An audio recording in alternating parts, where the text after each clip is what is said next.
Saudara terkasih, ketika mujizat sedang terjadi dalam hidup kita,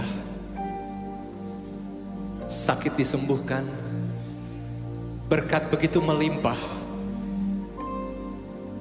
akan dengan sangat mudah kita berkata, Tuhan, Engkau baik, Tuhan, Engkau sangat baik bagiku. Namun, bagaimana ketika semua hal itu tidak terjadi dalam hidupmu? Bagaimana dengan setiap tarikan dan hembusan nafas? Bagaimana dengan detak jantung yang berdetak dalam hidupmu? Sadarilah saudara, kita hidup, kita ada hari ini, semua karena kemurahan-Nya.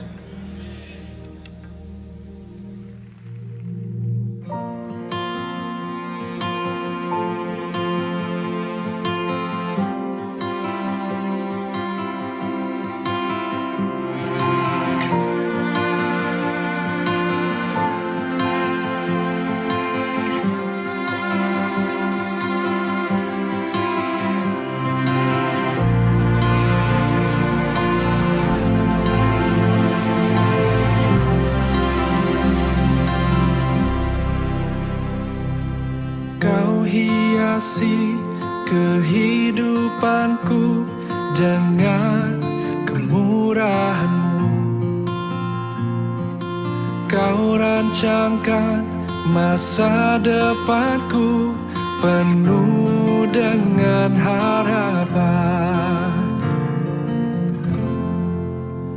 Aku ada saat ini, semuanya karena kasih-Mu. Aku hidup hari ini, semua berkat kemurahan-Mu. Terima kasih Yesus, Engkau sangat baik, teramat baik bagiku.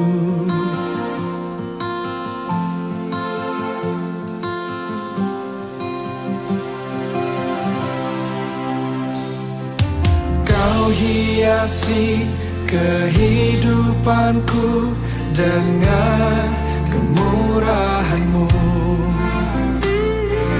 Kau rancangkan masa depanku penuh dengan harapan. Aku ada saat ini, semuanya karena kasih-Mu. Aku hidup hari ini, semua berkat kemurahan-Mu. Terima kasih Yesus, Engkau sangat baik, teramat baik. Aku ada saat ini, aku ada, semuanya karena kasih, semua karena kasih. Aku hidup hari ini, semua berkat kemurahan-Mu. Terima kasih Yesus, Engkau sangat baik, teramat baik bagiku. Kami hidup hanya kemurahan-Mu, Tuhan.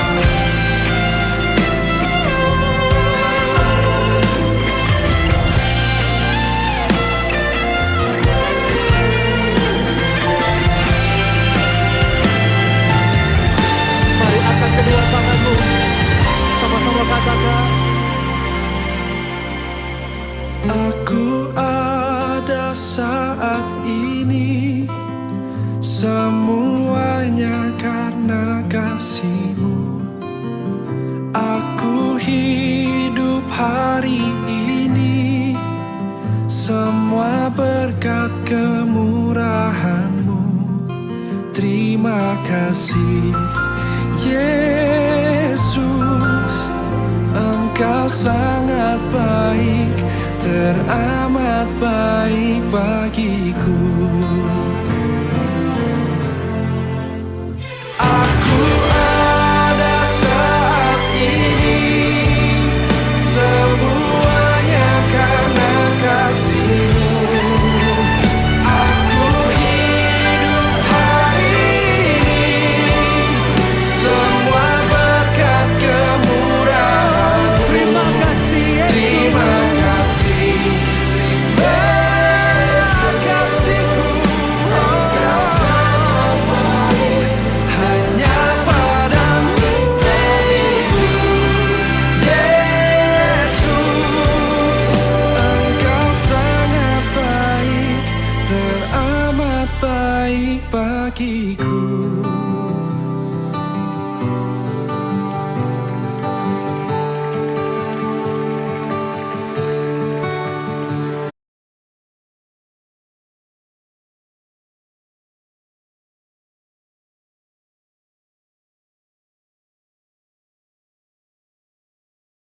Sekalian, selamat datang dalam ibadah minggu di hari ini. Sebelum ibadah dimulai, beberapa pujian akan dilantunkan untuk kemuliaan nama Tuhan. Kiranya kita selalu sehat dan selalu diberkati.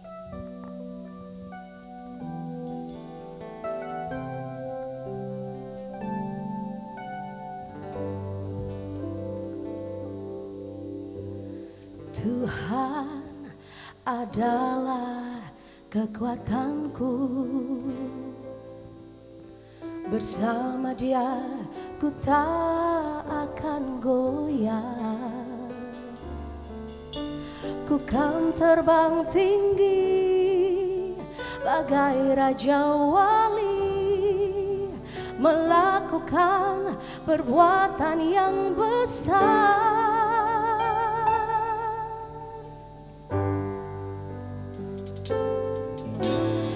Tuhan adalah kekuatanku, bersama Dia ku tak akan goyah. Ku kan terbang tinggi bagai Raja Wali, melakukan perbuatan yang besar. Terbang tinggi bagai Raja Wali dan melayang tinggi akan kemuliaan-Nya. Biar bumi bergoncang dan badai menerpa, bukan terbang tinggi bersama Dia.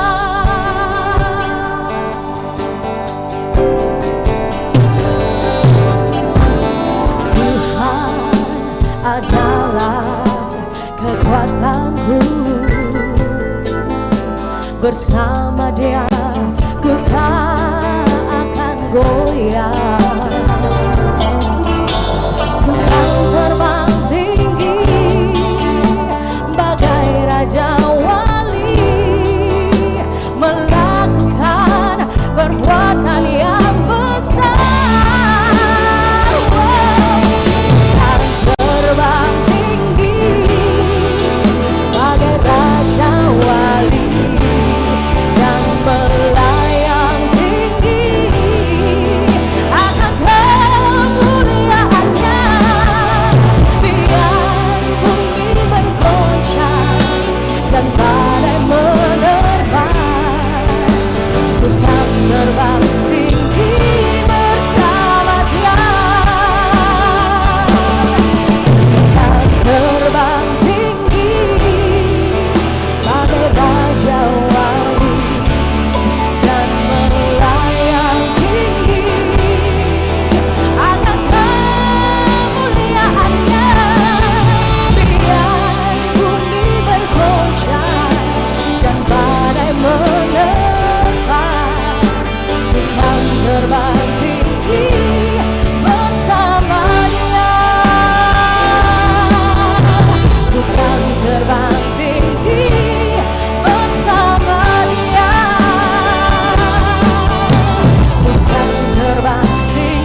Ibu bapak, saudara-saudari jemaat yang dikasihi dan diberkati oleh Tuhan Yesus Kristus, selamat pagi, Shalom. Majelis Pekerja Klasis Kota Ambon menyampaikan selamat datang bagi bapak ibu, saudara-saudari, anak-anak di kebaktian ini, khusus bagi yang baru pertama kali hadir mengikuti kebaktian di Gereja Maranatha. Kami menyambut kehadiran Bapak Ibu saudara-saudari anak-anak dengan sukacita. Kami mengucapkan terima kasih kepada jemaat atas seluruh perhatian serta topangan untuk pelayanan dan kesaksian di Gereja Maranatha. Kami juga mengucapkan selamat bagi jemaat yang menikmati sukacita, HUT kelahiran, HUT pernikahan, dan kebahagiaan lainnya di sepanjang minggu ini. Doa kami, Tuhan Yesus senantiasa memberkati. Selanjutnya, kami mohon perhatian jemaat untuk informasi pelayanan sebagai berikut.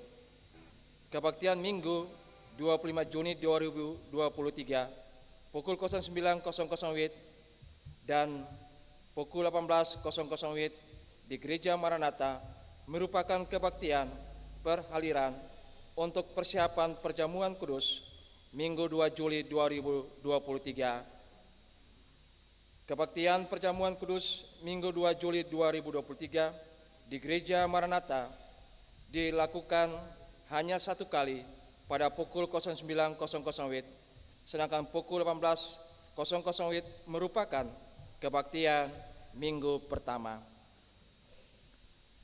Penerimaan kolekta Minggu 18 Juni 2023 pukul 09.00 WIB sebesar 14.999.000.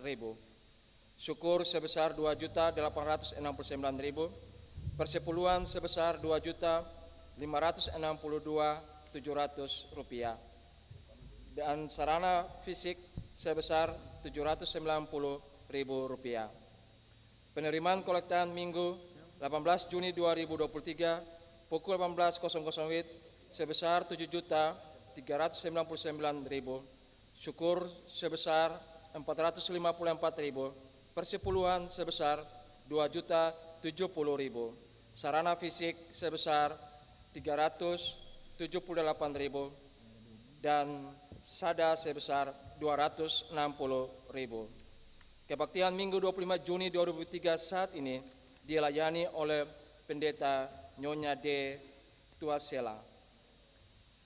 Majelis Jemaat yang bertugas adalah Majelis Jemaat GPM Nasaret. Pembacaan Alkitab dari Roma 12 ayat yang pertama dan berakhir ayat yang ke-8. Tata kebaktian yang dipergunakan adalah tata kebaktian minggu keempat. Yang mengisi pujian dalam kebaktian ini Saudari Lisa Veronica. Lagu prosesi masuk para pelayan doa sahabat lama nomor 220 bait yang pertama dan kedua. Lagu untuk jabat tangan doa sahabat lama nomor 167 bait yang pertama. Nyanyian pujian untuk kebaktian minggu depan tanggal 2 Juli 2003 adalah nyanyian Kidung Jemaat. Diberitahukan kepada jemaat setelah kebaktian akan dilakukan jabat tangan dengan para pelayan di pintu keluar. Karena itu mohon jemaat menunggu para pelayan mengambil posisi di pintu keluar, baru jemaat menyusul. Demikian warta jemaat Pekerjaan Klasis Kota Ambon. Atas perhatiannya kami ucapkan terima kasih. Selamat menikmati persekutuan dengan Tuhan Yesus dan sesama di kebaktian ini. Shalom. Ambon 25 Juni 2023, Majelis Pekerjaan Klasis Kota Ambon, Ketua Pendeta Nyonya J. Rutu Malesi STH, Sekretaris Pendeta M. Takaria MSI.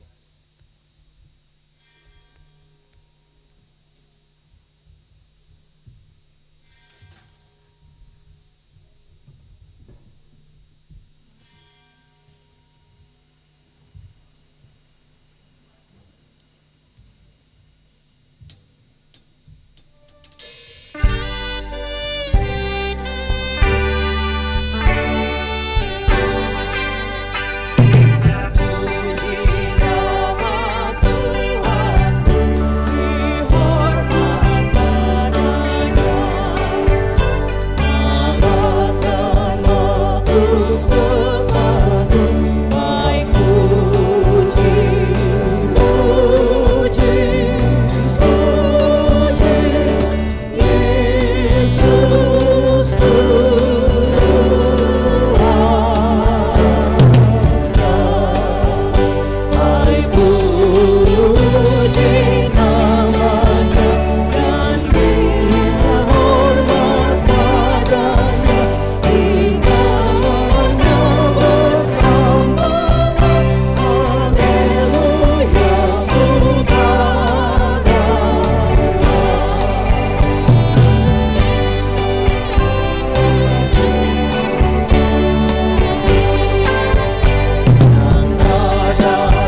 Jemaat kekasih Kristus, Shalom.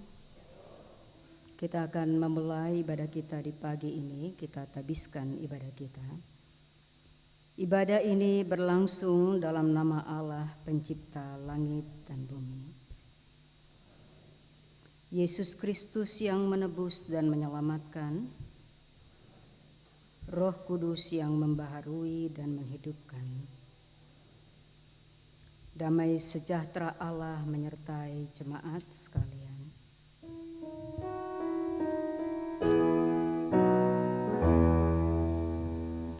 Kasih karunia Tuhan Yesus Kristus menyertai kamu. Amin. Karena itu, saudara-saudara, demi kemurahan Allah, aku menasihatkan kamu supaya kamu mempersembahkan tubuhmu sebagai persembahan yang hidup, yang kudus, dan yang berkenan kepada Allah. Itu adalah ibadahmu yang sejati. Nats pembimbing dari Roma 12 ayat yang pertama. Kita nyanyikan 2 Sabat Lama nomor 2 bait pertama dan kedua.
Jemaat yang diberkati Tuhan, kita ada dalam pengakuan dosa secara berbalasan.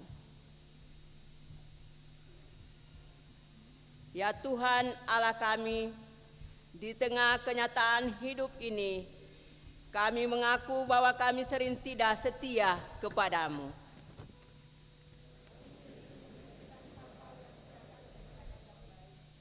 Kata-kata kami sering menyakiti daripada menghibur.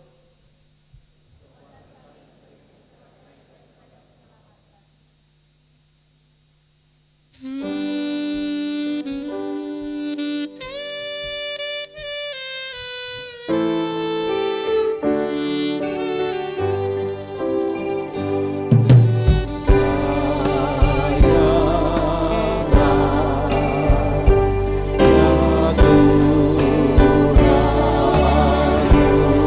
Tuhan,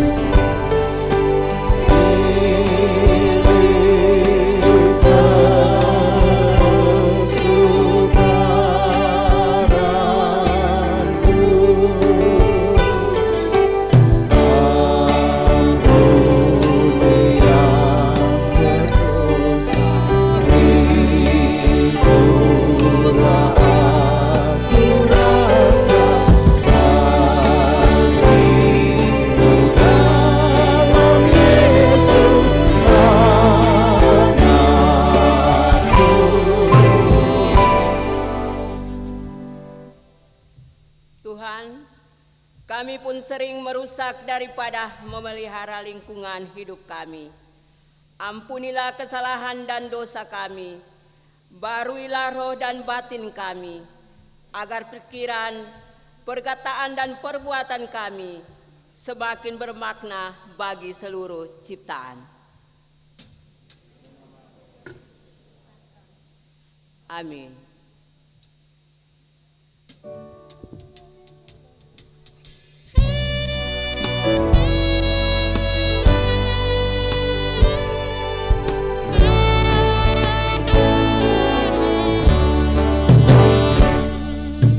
Bilang padaku hari ini barang yang patut kuberi. Hati berdosa begini, bolehkah Tuhan kami?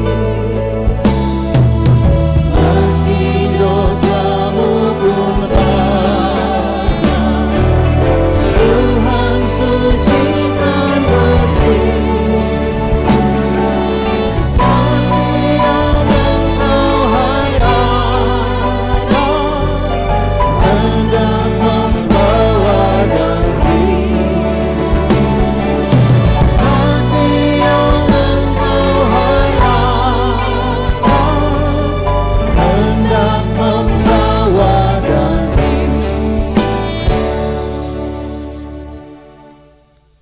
Jemaat kekasih Tuhan, bagi setiap orang yang telah mengaku dosanya, dengarlah berita pengampunan yang berasal dari Allah.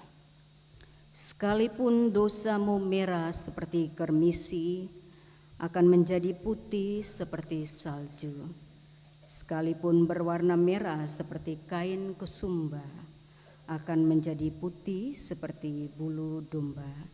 Yesaya 1 ayat 18 memperkatakan kepada kita, 2 Sahabat Lama nomor 93 bait ketiga, dahulu batinku gelap tapi Tuhan berilah terang.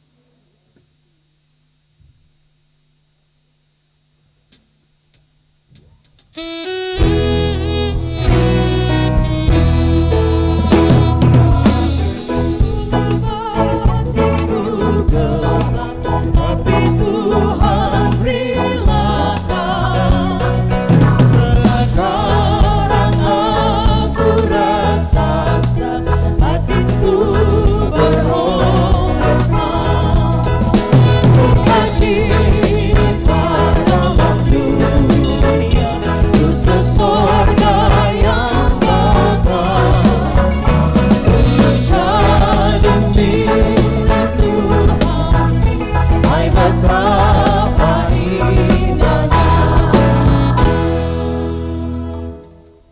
Jemaat disilahkan berdiri untuk menerima petunjuk hidup baru. Jemaat, karena itu marilah kita saling mengasihi, sebab Allah telah lebih dahulu mengasihi kita dan yang telah mengutus anaknya sebagai pendamaian atas dosa-dosa kita. 2 Sahabat Lama nomor 183 bait pertama dan ketiga.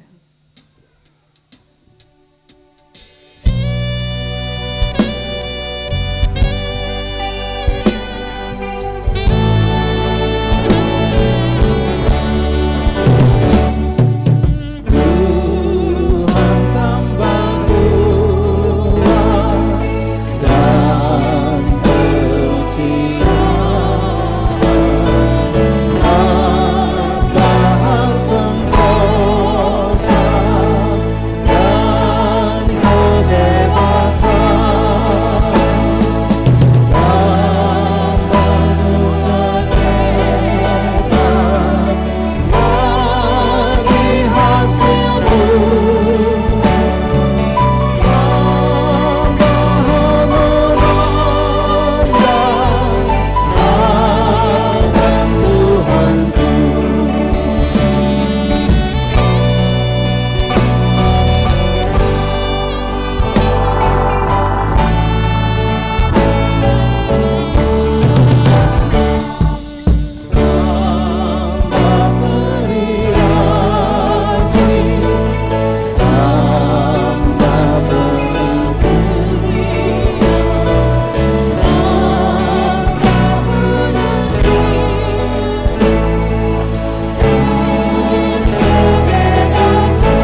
Jemaat kekasih Kristus, pada minggu ini pemberitaan firman bersumber dari Roma 12 ayat 1 sampai 8. Jemaat disilahkan untuk menyiapkannya.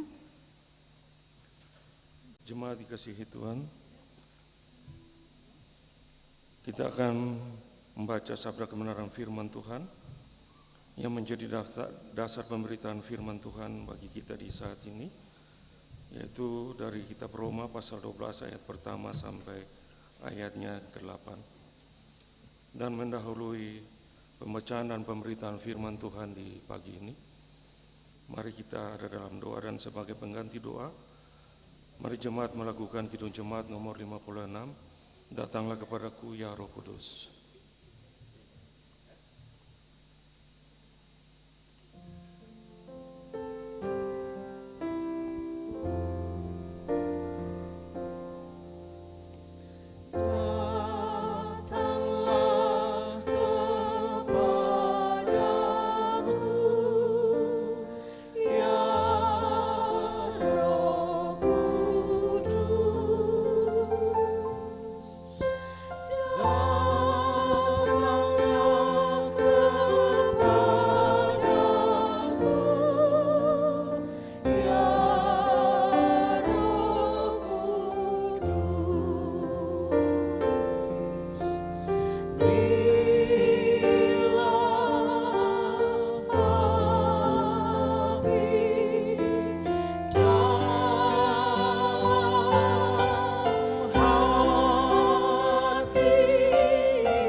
Jemaat yang dikasihi Tuhan, kita akan membaca firman Tuhan ini secara berbalasan. Saya akan membaca perikop dan ayat yang ganjil, dan jemaat akan membaca ayatnya yang genap. Persembahan yang benar. Karena itu saudara-saudara, demi kemurahan Allah aku menasihatkan kamu, supaya kamu mempersembahkan tubuhmu sebagai persembahan yang hidup, yang kudus, dan yang berkenan kepada Allah. Itu adalah ibadahmu yang sejati.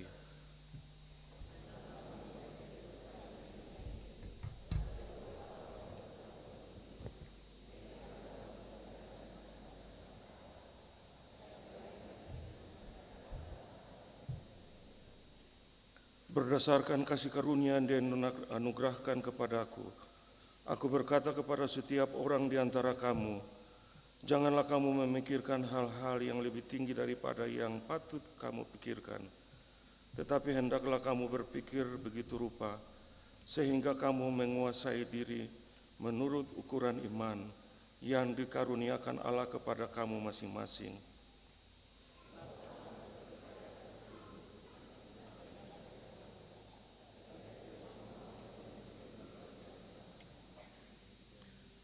Demikian juga kita, walaupun banyak adalah satu tubuh di dalam Kristus, tetapi kita masing-masing adalah anggota yang seorang terhadap yang lain.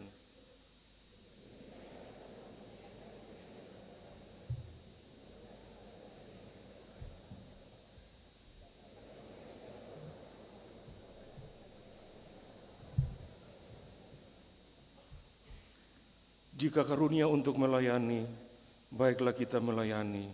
Jika karunia untuk mengajar, baiklah kita mengajar.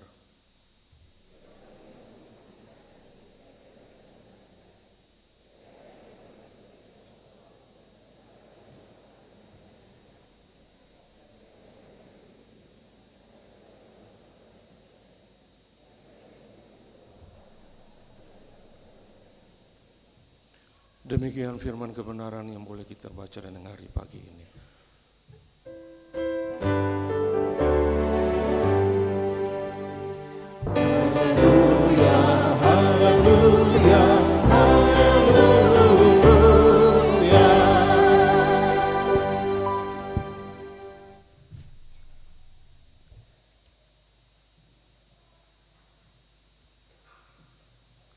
Jemaat yang terkasih dalam Kristus Tuhan, tema khotbah minggu ini adalah persembahan yang benar.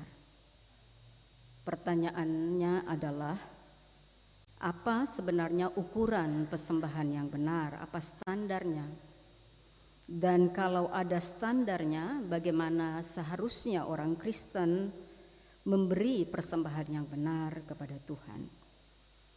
Roma 12 ayat 1-8 memberikan kepada kita beberapa tips tentang apa dan bagaimana seharusnya orang Kristen memberi persembahan yang benar. Beta mencoba membaca bagaimana Rasul Paulus kemudian menasihati umat Kristen yang ada di Roma. Ada 3 hal yang mau beta bagi kepada Bapak Ibu sekalian. Yang pertama, Rasul Paulus mengedukasi bahwa tubuh itu adalah persembahan yang hidup. Bahwa ternyata persembahan bukan diukur dengan uang, materi, atau dalam tradisi Yahudi orang selalu memberikan persembahan dalam bentuk tumbuhan atau binatang. Tapi ditegaskan dalam teks ini bahwa persembahan itu berkaitan langsung dengan tubuh kita. Jadi apa yang kita pikir, apa yang kita rasa, apa yang kita lakukan itu adalah bahasa dan wujud dari persembahan kita. Rasul Paulus selanjutnya menegaskan bahwa persembahan spiritual atau rohani itu berhubungan dengan 3 karakter. Bahwa apapun yang kita persembahkan pada Tuhan, kualitasnya harus hidup, bukan mati. Dan yang kedua harus kudus, dan yang ketiga dia harus please to God. Dia harus berkenan kepada Tuhan. Tuhan ternyata perlu dihormati. Tuhan perlu mendapat respek dan penghargaan dari kita. Tapi cara kita menghormati Tuhan bukan dengan ketaatan spiritual, ketaatan ritual kita. Ada banyak orang kemudian mengalami pikiran yang keliru karena dia terjebak. Dia berpikir bahwa ketika dia meningkatkan atau mengintenskan tugas-tugas beribadah secara rutin, itu merupakan bahasa lain daripada sebuah persembahan. Tapi Paulus bilang ada sesuatu yang beyond itu, melampaui semua aktivitas ritual yang kita lakukan. Karena itu jangan pernah kita berpikir bahwa soal ibadah terkait dengan atau persembahan terkait dengan berapa kali kita mendaftar dalam ruang gereja untuk beribadah. Tuhan tidak mengurus soal yang demikian. Tetapi menurut Tuhan dalam bahasa Rasul Paulus, persembahan yang benar itu berhubungan dengan roh kita, dengan moral kita yang murni, yang genuine. Karena mengapa? Selain Allah butuh respek dan hormat kita, ternyata Allah itu membutuhkan penerimaan. Bapak Ibu dan beta harus bisa menerima Allah. Bukan hanya Allah yang menerima kita, tetapi butuh feedback, yaitu bahwa Allah juga butuh penerimaan kita. Allah membutuhkan iman kita dan Allah membutuhkan ketaatan kita. Dan persembahan hidup itu dapat kita ungkapkan dengan cara kita membangun persekutuan yang kudus dan benar di dalam Tuhan. Bagaimana Bapak Ibu dan beta melayani Tuhan, tapi melayani bukan hanya sebuah formalitas semata. Tapi kalau orang melayani Tuhan, maka dia menginkludkan, melibatkan hatinya, spiritnya, jiwanya itu dia bawa dalam pelayanannya. Bapak Ibu dan beta mesti mengambil komitmen untuk bersedia berjalan pada jalan Tuhan. Dan kalau kita memilih berjalan on the track pada jalan Tuhan, maka kita juga harus menunjukkan rasa cinta kita yang tulus kepada Tuhan sebagai bagian dari bahasa ketaatan kita. Pertanyaannya, Bapak Ibu, kenapa tubuh itu penting bagi Tuhan? Tubuh itu penting, mengapa? Karena tubuh itu adalah situs atau tempat suci rohani bagi orang percaya. Terkadang ketung berada dalam 2 ketegangan Bapak Ibu. Dunia menuntut tubuh kita tetapi Tuhan juga menuntut tubuh kita pada setiap waktu dan pada setiap tempat. Kita bisa melihat kadang-kadang dunia ini berusaha mengontrol tubuh kita. Dunia ini berusaha mendikte bagaimana tubuh kita ini digunakan dan tidak digunakan. Dunia juga bisa mengontrol diri kita kapan tubuh itu bekerja dan kapan tubuh itu tidak bekerja. Bahkan dunia juga bisa mengontrol kita tentang bagaimana tubuh kita bisa diperlihatkan, tapi pada bagian-bagian mana tubuh itu tidak diperlihatkan. Dengan siapa kita tidur, dengan siapa kita makan, dengan siapa kita berbicara, kadang dunia juga bisa mengaturnya. Bahkan dunia juga bisa mempengaruhi kita tentang dengan siapa kita bisa bereproduksi atau berkembang biak dan dengan siapa tidak. Paulus bilang bahwa jangan biarkan tubuh kita dikontrol oleh dunia ini. Tapi kalaupun kita punya tubuh ini hanyalah tempat transit sementara yang Tuhan pakai untuk kita harus mengerjakan sesuatu yang baik dari tubuh kita. Dan karena itu, sebagaimana tubuh ini aja kita hanya punya hak pakai atas tubuh kita karena hak miliknya adalah Tuhan, maka kita bertanggung jawab mempersembahkan apa yang hanya milik sementara ini untuk mengabdi sepenuhnya kepada Tuhan. Yang kedua, teks ini mengatakan bahwa ibadah itu harus sesuatu yang masuk akal dan spiritual. Dalam bahasa Yunani dia bilang logiken latreian. Apa artinya ketika dibilang bahwa logiken latreian? Bahwa setiap orang kalau dia menggunakan tubuhnya sebagai satu persembahan yang hidup, kudus dan berkenan kepada Tuhan, maka perubahannya itu harus dimulai dari mana? Dari mindset, dari akal kita, dari pikiran kita. Mengapa? Karena pada pikiran kita itu ada terjadi apa yang disebut dengan battle mind. Ada pertarungan antara sesuatu yang gelap dan sesuatu yang terang. Dan kalau kita tidak mampu menengahi battle mind itu, pertarungan pada batin itu, maka kita akan terjebak. Membiarkan diri kita, pikiran kita, rasa kita dituntun oleh pertarungan pikiran itu. Teks ini menyatakan bahwa pembaharuan itu harus dimulai dari akal. Mengapa? Karena pembaharuan akal mendireksi atau mengarahkan menjadi kompas untuk pembaharuan budi. Bahwa terkadang ada pikiran-pikiran yang berpotensi berkhianat kepada kita. Dan kalau pikiran-pikiran itu bisa mengkhianati kita, bahkan melecehkan kita, maka umumnya pikiran-pikiran yang negatif itu bisa tidak sesuai atau lebih memilih mengikuti arus dan nilai-nilai dunia ini. Karena itu Rasul Paulus mengatakan kita harus melakukan pembaharuan pikiran. Karena pembaharuan pikiran akan diikuti dengan pembaharuan budi.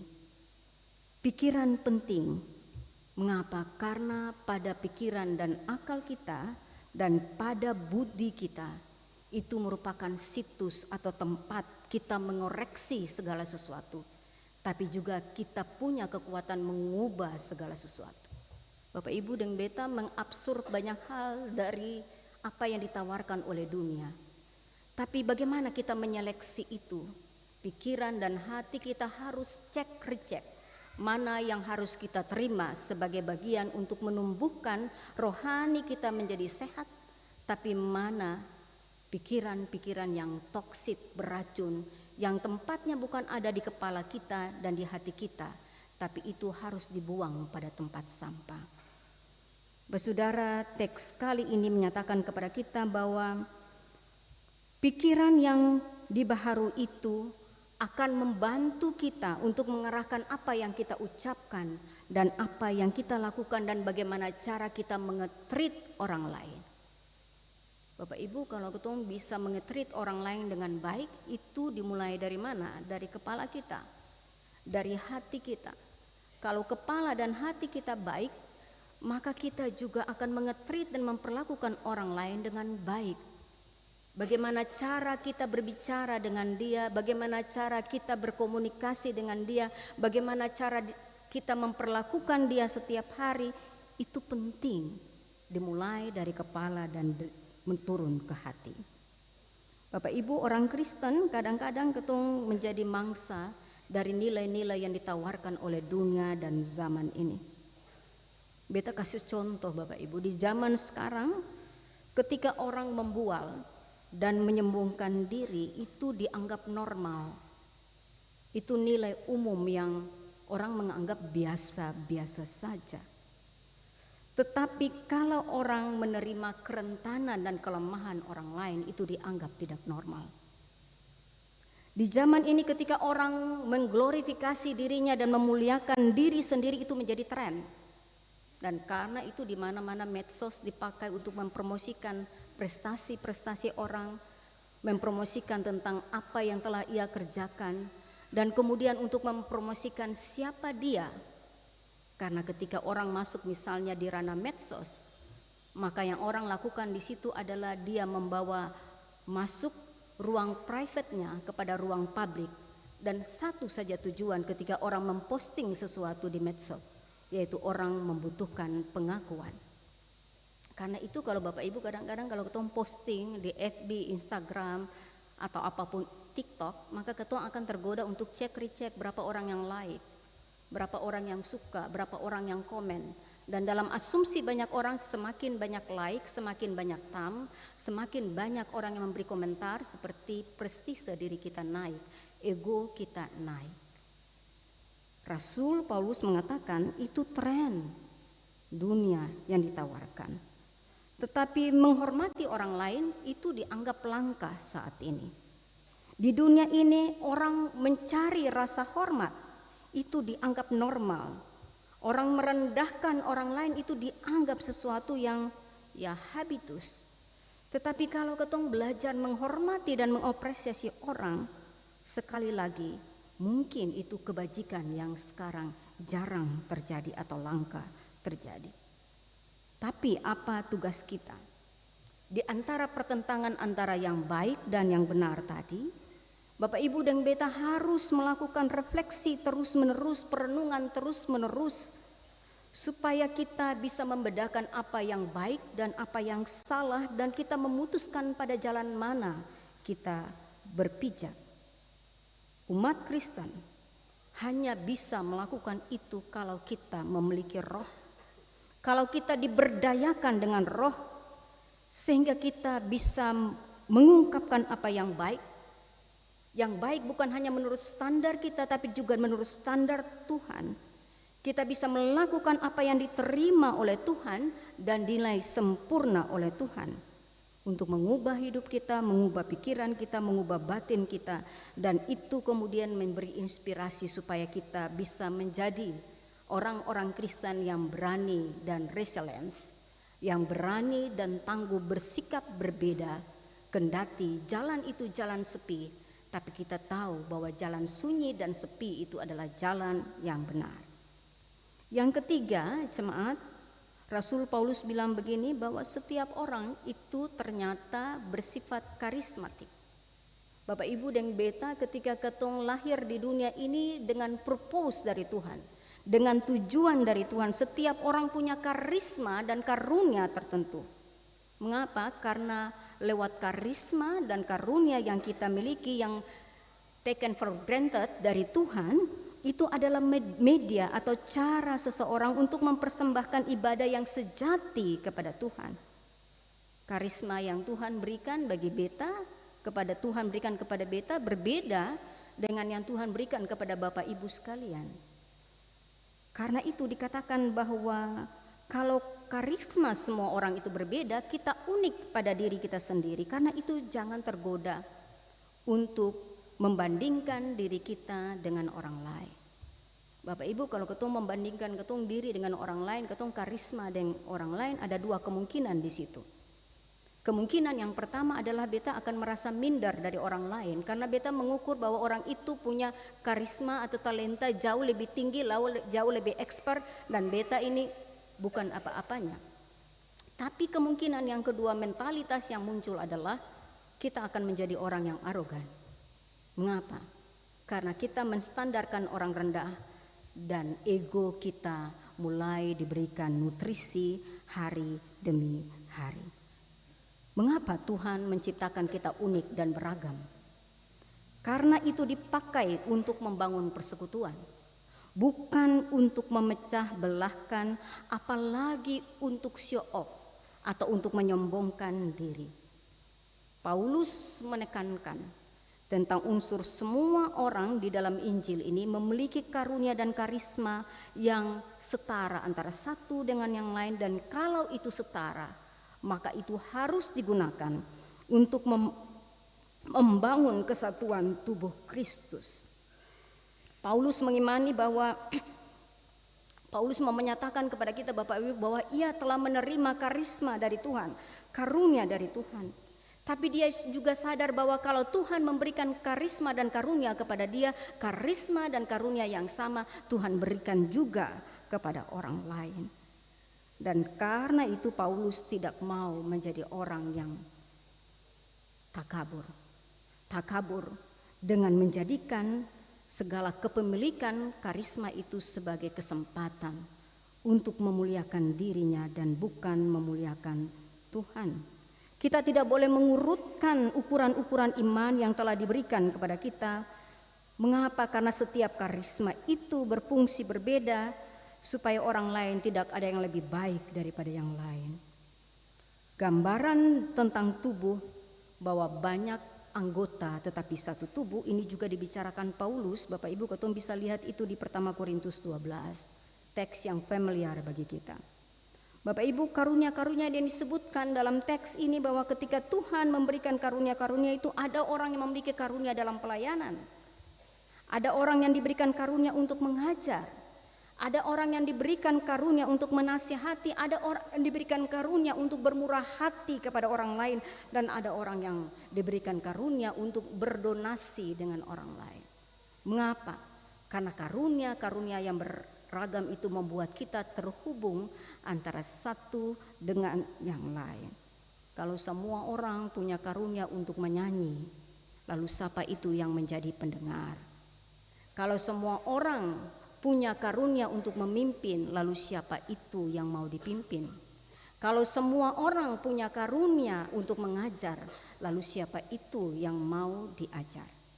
Tuhan bilang, aku memberikan kepada setiap orang karunia sesuai dengan takaran-takaran yang harus diterima oleh setiap orang.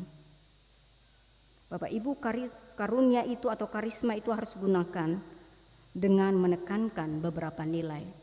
Tuhan bilang kalau kita punya karunia atau karisma, maka karunia atau karisma itu harus kita perlabakan dengan cinta, dengan sayang, dengan kasih. Karena segala sesuatu yang ketong lakukan dengan rasa cinta dari hati, hasilnya akan baik. Pekerjaan apapun yang Tuhan berikan kepada Bapak Ibu dan Beta, kita harus lakukan itu dengan rasa hormat kepada pimpinan yang memberikan pekerjaan itu, tetapi juga rasa hormat kepada diri sendiri. Kalaupun kita juga bekerja dengan talenta kita, maka talenta itu harus dilakukan dengan ramah dan tamah, harus punya hospitality. Dan karunia itu harus dilakukan dengan passion.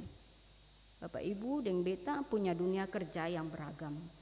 Tapi pertanyaannya adalah apakah ketong bekerja dengan hati, dengan ramah, dengan baik, dan juga dengan emosi yang positif ataukah tidak.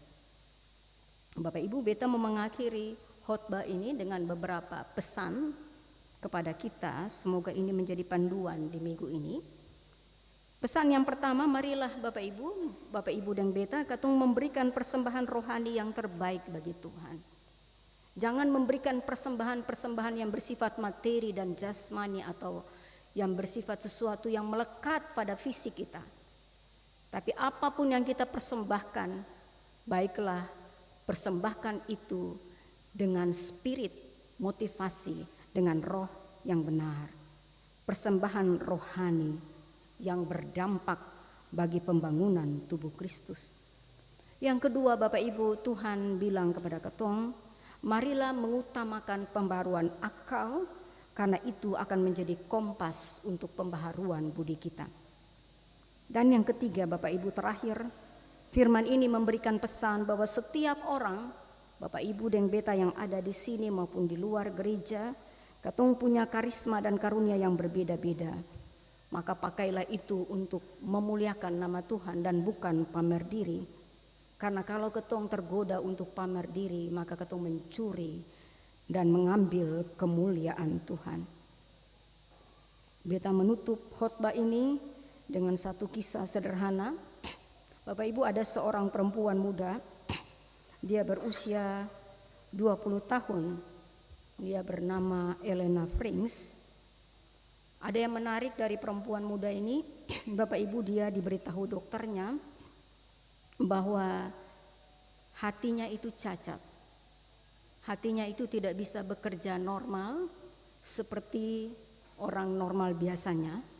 Dan karena itu dokter mengatakan bahwa usianya itu akan pendek, masa hidupnya itu akan pendek, dan karena itu 6 bulan lagi dia akan meninggal. Hasil diagnosa dokter ini membuat Frings menjadi khawatir, getar-getir batinnya. Lalu apa yang dia lakukan? Dia memutuskan, dia bilang, Beta punya hidup cuma sisa 6 bulan. Apa yang harus Beta lakukan dengan 6 bulan tersisa ini? Dia mengambil keputusan untuk apa, Bapak Ibu? Dia mengambil keputusan untuk pergi dan bekerja di satu kota, Santiago, Chili, Amerika Latin. Dan apa yang dia lakukan di situ, Bapak Ibu? Dia bekerja sebagai sukarelawan untuk melayani orang-orang yang tinggal di daerah kumuh. Dia kasih dia hidup untuk melayani orang-orang kecil. Dia bilang begini, itu cara Beta berbakti kepada Tuhan. Karena Beta hidup sisa 6 bulan, Beta mesti bikin apa lagi supaya Beta bahagia dan supaya Tuhan itu juga bahagia. Supaya Beta bisa mati dengan tenang, maka biarlah Beta hidup ini Beta pakai untuk melayani orang-orang kecil. Dia bekerja di situ dengan tekun, dengan keadaan jantung atau hatinya yang lemah itu, yang cacat itu. Dia melayani orang-orang miskin itu, dia memberikan pembinaan kepada mereka, mendampingi mereka, berdoa bagi mereka, melakukan pastoralia kepada mereka.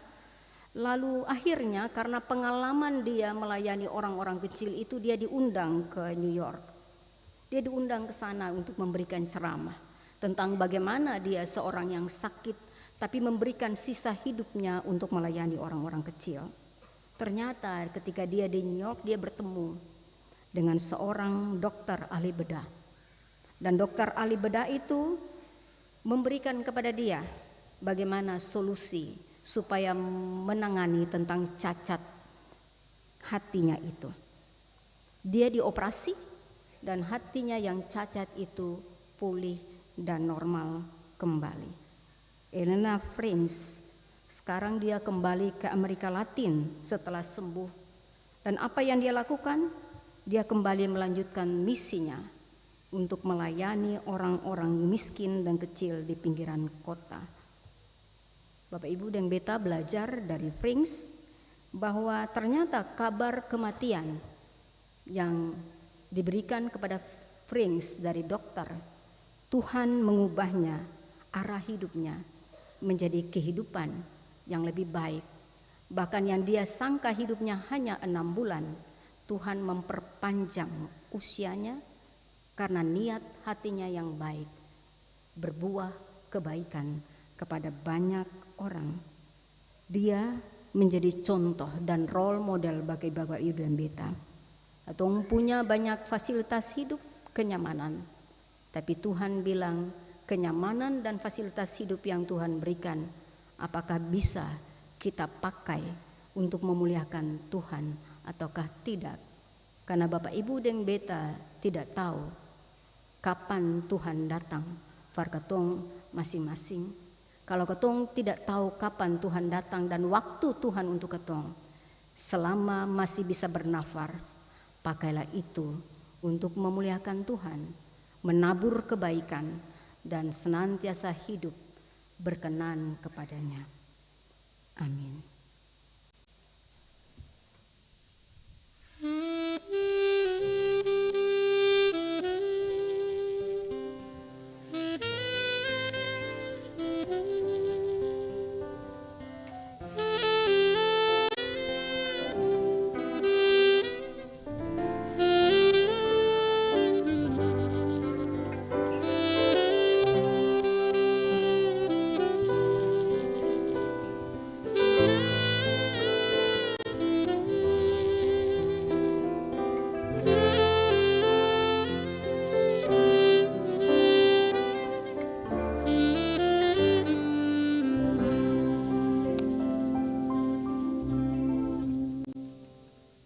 Kita nyanyikan dua sahabat lama nomor 149 bait pertama dan bait ketiga.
Sebagai respon atas pemberitaan firman, kita akan mengungkapkan pengakuan iman rasuli. Kita silakan jemaat berdiri. Bersama-sama semua umat percaya pada segala abad dan tempat, marilah kita memperbaharui pengakuan iman rasuli kita dengan satu hati, satu suara. Kita berkata demikian: Aku percaya kepada Allah, Bapa yang Maha Kuasa, Khalid langit dan bumi, dan kepada Yesus Kristus, anaknya yang tunggal Tuhan kita, yang dikandung daripada Roh Kudus, lahir dari darah Maria, yang dari bawah pemerintahan Pontius Pilatus, disalibkan, mati dan kuburkan, turun ke dalam kerajaan maut, pada hari yang ketiga bangkit keluar dari antara orang mati, naik ke sorga, duduk sebelah kanan Allah, Bapa yang Maha Kuasa, dan akan datang dari sana untuk menghakimi orang yang hidup dan yang mati. Aku percaya kepada Roh Kudus, gereja yang kudus dan am, persekutuan orang kudus, pengampunan dosa, kebangkitan daging dan hidup yang kekal. Amin. Jemaat silakan duduk. Kita persilahkan solois dari Bu Lisa, Nona Lisa Veronica, disilakan.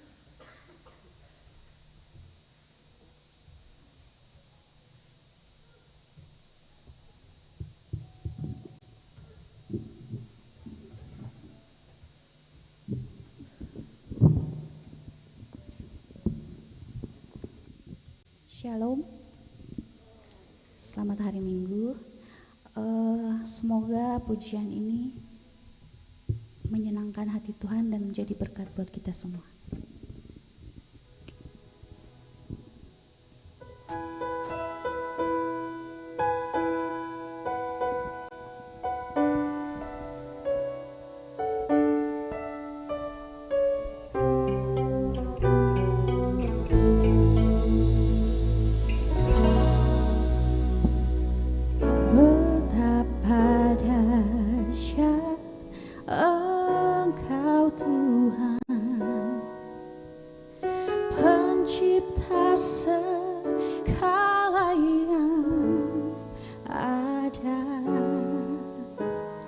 Dulu, sekarang, sampai selamanya,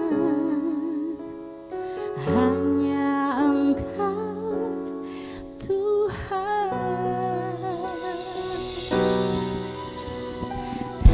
terselami pikiranmu, tak terukur panjang setiamu, dulu sekarang sampai selamanya. Hanya Engkau Tuhan, ku sembah.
Terima kasih Ibu Lisa untuk pujiannya. Jemaat, kita akan memberi persembahan syukur. Jemaat siapkan 2 Sahabat Lama nomor 193 dan seterusnya.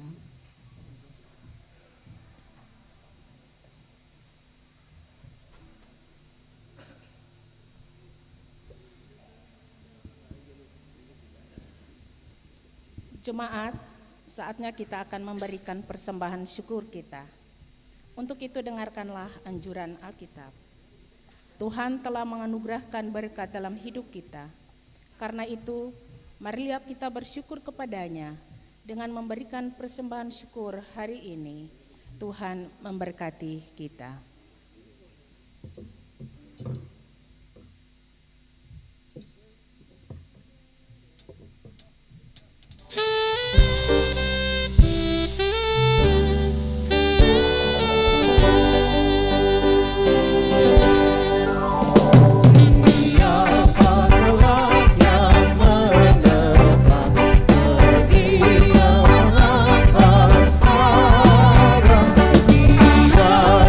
Bapa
Jemaat, mari kita berdoa bersama-sama.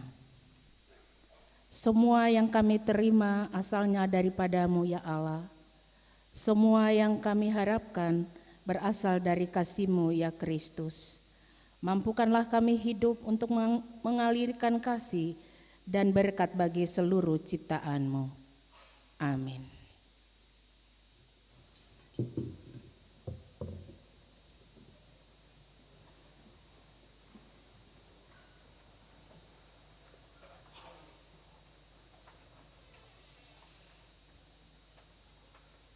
Jemaat kekasih Kristus, kita akan masuk pada akta perhaliran. Saudara-saudari anggota jemaat yang rindu memuliakan Tuhan dalam perjamuan asa yang kudus, pada tanggal 2 Juli 2023, beta persilahkan berdiri.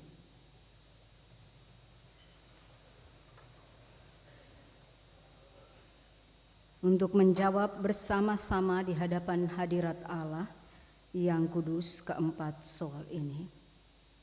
Yang pertama, adakah saudara-saudari percaya dengan segenap hati bahwa pengajaran yang benar dan sempurna yang membina kepada keselamatan berdasarkan firman Allah yang semuanya hanya terdapat di dalam Alkitab? Kedua, adakah dengan segenap hati saudara-saudari percaya bahwa justru oleh karena dosa maka kita patut dimusnahkan oleh Allah dan sebab itu kita harus menyesali akan diri-diri kita? Ketiga, adakah saudara-saudari mengaku bahwa berdasarkan kasih Allah yang tidak berhingga, sudahlah Ia mengaruniakan kita anaknya yang tunggal Tuhan Yesus Kristus, yang dengan rela telah memecahkan tubuhnya dan menumpahkan darahnya khusus untuk pengampunan dosa-dosa kita. Pengorbanan mana patut disambut dengan hati yang beriman? Yang terakhir, keempat, adakah saudara-saudari berniat dengan hati yang tulus ikhlas sesuai panggilan kita berdasarkan baptisan kudus dan pengakuan iman untuk menyerahkan hidup dipengaruhi oleh Roh Kudus agar bertambah-tambah di dalam kasih, iman dan pengharapan serta hidup dalam persekutuan yang benar sebagaimana patut bagi segala orang percaya? Apakah jawabmu? Tuhan menyambut dan mendengarkan pengakuan kita. Kita silakan Bapak Ibu semua duduk kembali. Jemaat kekasih Kristus, mari kita masuk dalam syafaat kudus kita di saat ini. Kita berdoa.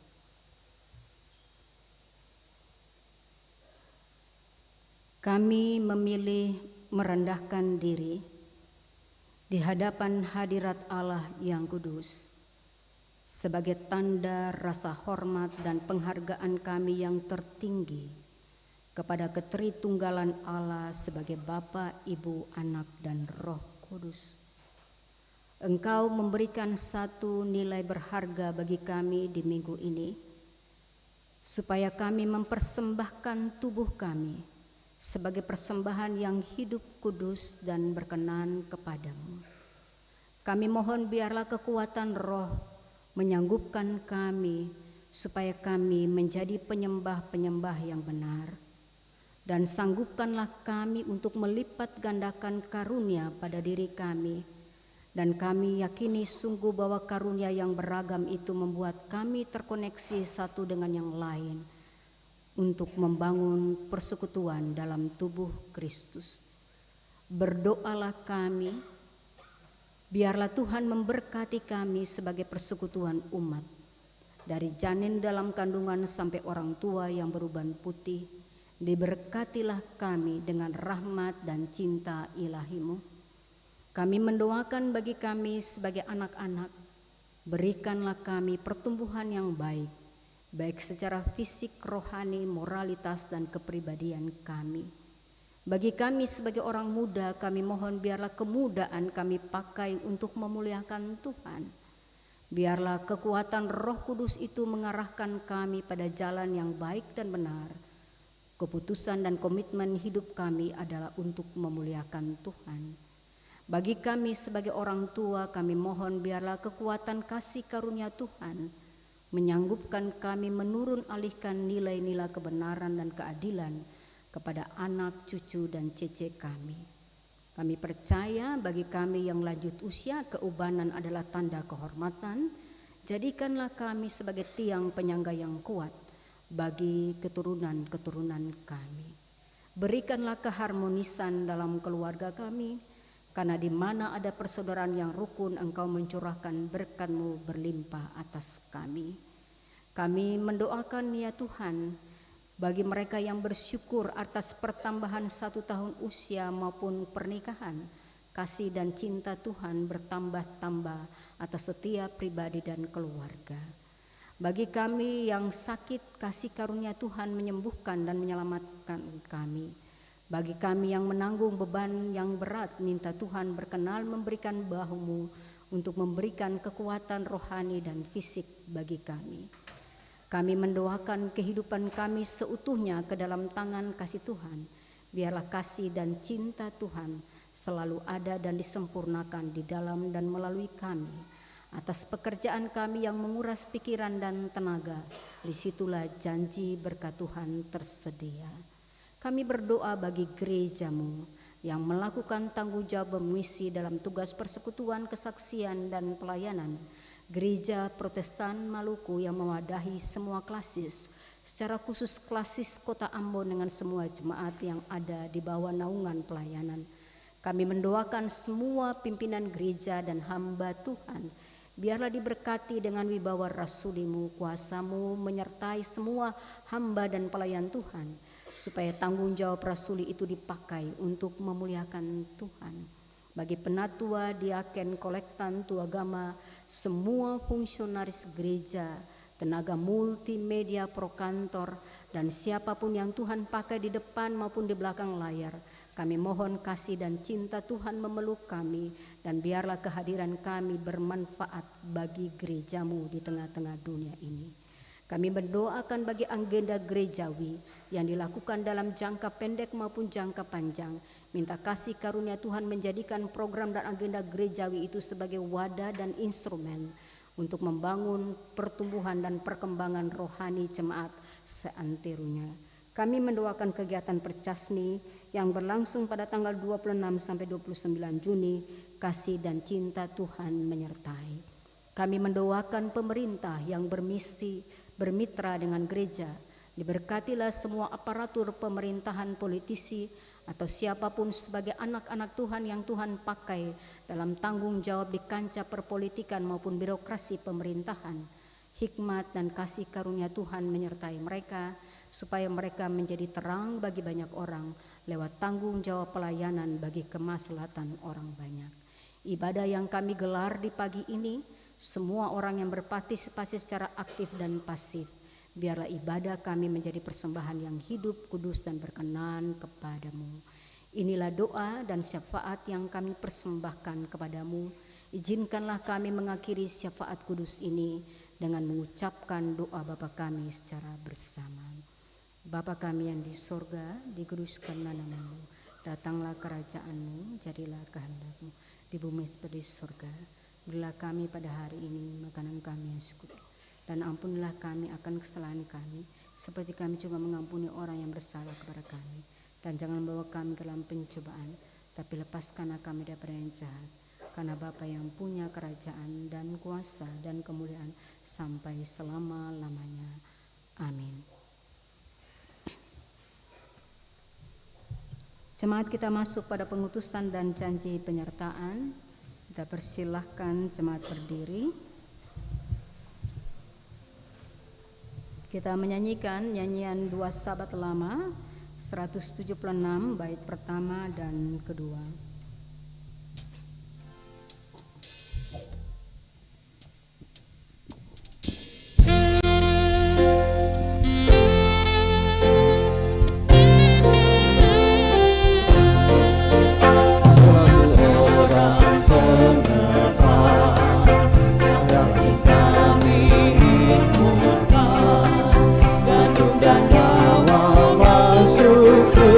Ke lumbung Tuhan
Jemaat kekasih Kristus, pergilah dengan sukacita, berkaryalah demi kemuliaan nama Tuhan, dan untuk tugas itu jemaat terimalah janji penyertaan dan pemberkatan yang berasal dari pihak Allah. Kasih karunia dan damai sejahtera dari Tuhan Yesus Kristus menyertai jemaat sekalian. Amin. Amin, amin, amin. Ibadah selesai, jemaat silakan duduk untuk doa syukur.